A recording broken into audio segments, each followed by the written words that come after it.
Hello everyone, welcome to online SST classes. Today's topic is river pollution. In this video we will discuss about the river pollution. So let's start the topic. The growing domestic, municipal, industrial and agricultural demand for water from rivers naturally affected the quality of water.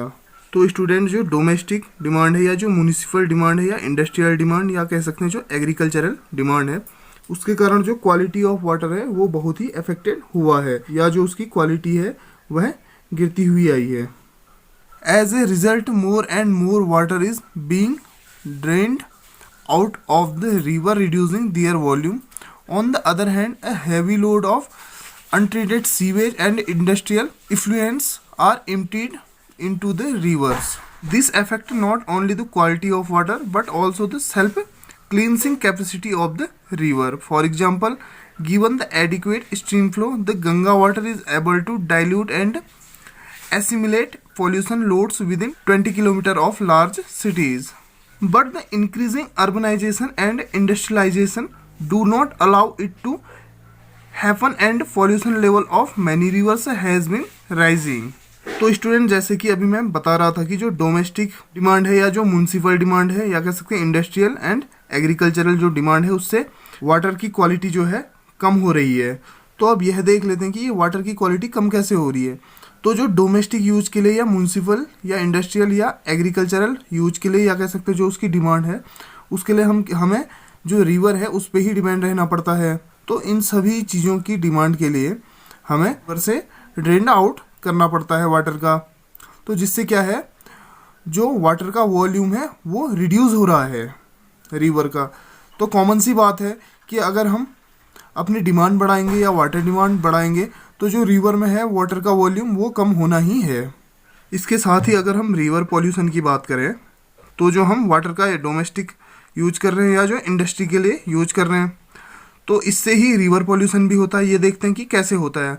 अगर हमने domestic use के लिए water को use किया तो उसके बाद जो भी कचरा है या कूड़ा है उसको हम सीवेज के थ्रू रिवर पे ही छोड़ देते हैं. या जैसे कहते हैं जो बड़ी बड़ी इंडस्ट्री है वो कहाँ पे इस्टेब्लिश हुई है, वो रिवर्स के ही साइड में या जो बैंक ऑफ रिवर्स है वहीं पे इस्टेब्लिश की गई हैं. तो उसके बाद जो वाटर इंडस्ट्री के यूज के लिए होता है उसे यूज करते हैं. उसके बाद जो भी उसका डस्ट है या जो भी गार्बेज निकलता है उसको हम सीवेज के थ्रू कहाँ पे इम्प्टी करते हैं, रिवर पे ही इम्प्टी कर देते हैं. जिस कारण से वहाँ की वाटर की जो क्वालिटी है वो भी इफेक्टेड हो रही है या कह सकते हैं हम वो पॉल्यूटेड हो रही है. एंड जो इंडस्ट्री है उसके कारण जो वाटर की सेल्फ क्लींसिंग कैपेसिटी है वो भी उससे अफेक्टेड हो रही है. जैसे कि हम बात कर लेते हैं जो रिवर होती है, अगर आपने एक इंडस्ट्री लगाई रिवर के बगल में एंड वहाँ पे आपने गार्बेज या जो उसकी डस्ट है रिवर पे छोड़ दी, अगर उसके बाद रिवर को 20 किलोमीटर फ्लो करने को मिल रहा है, बीच में कोई ब्रेक नहीं मिल रहा है या वहाँ पे उसको कोई इंडस्ट्री या कोई अदर सोर्स जिससे कि उसमें गार्बेज या डस्ट मिल रही है वो नहीं मिल रहा है, तो वो उसको डाइल्यूट कर देगा एंड उसको क्लीन कर सकता है. बट इंडस्ट्रियलाइजेशन के कारण हम रिवर को 20 किलोमीटर तक खुला छोड़ ही नहीं पा रहे हैं. या कह सकते हैं कि जो 20 किलोमीटर की रेंज में है रिवर में और भी कई सारी इंडस्ट्री लगी हुई हैं, तो जिस कारण से उसकी जो सेल्फ क्लींसिंग कैपेसिटी है वो इफेक्टेड हो रही है. तो स्टूडेंट आपने देखा कि रिवर पॉल्यूशन किस प्रकार से हो रहा है. एंड स्टूडेंट गवर्नमेंट के थ्रू भी जो रिवर कंजर्वेशन है या जो वाटर पॉल्यूशन है उसको कम करने के लिए कई सारे प्रोग्राम चलाए जा रहे हैं. उनमें से ही हम एक प्रोग्राम की बात कर लेते हैं जैसे कि नेशनल रिवर कंजर्वेशन प्लान या इसको हम NRCP भी बोलते हैं. The river cleaning programme in the country was initiated with the launching of the Ganga action plan GAP in 1985. तो जो नेशनल रिवर कंजर्वेशन प्लान है उसमें हम एक प्रोग्राम की बात कर लेते हैं जिसका नाम है गंगा एक्शन प्लान, जिसको GAP भी बोलते हैं, जो कि 1985 में लॉन्च हुआ था. The Ganga action plan was expanded to cover other rivers under the national river conservation plan NRCP in the year 1995. तो स्टूडेंट जो हमारी कंट्री है वहाँ पे सबसे पहला रिवर क्लीनिंग प्रोग्राम कौन सा था, वो गंगा एक्शन प्लान था जो कि 1985 में लॉन्च किया गया था. गंगा एक्शन प्लान में जो कि 1985 में लॉन्च हुआ था उसमें तो हम जो गंगा रिवर है उसको ही क्लीन कर रहे थे.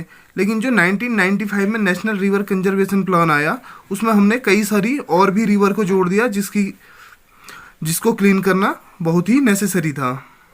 The objective of the NRCP is to improve the water quality of rivers which are major water source in the country through the implementation of pollution abatement work। तो स्टूडेंट अब बात कर लेते हैं हम NRCP के ऑब्जेक्टिव की। तो इसका ऑब्जेक्टिव क्या था? Improve the water quality of the reverse, कि जो रिवर की वाटर क्वालिटी है उसको इम्प्रूव करना, जो कि हमारी कंट्री का मेजर वाटर सोर्सेज हैं।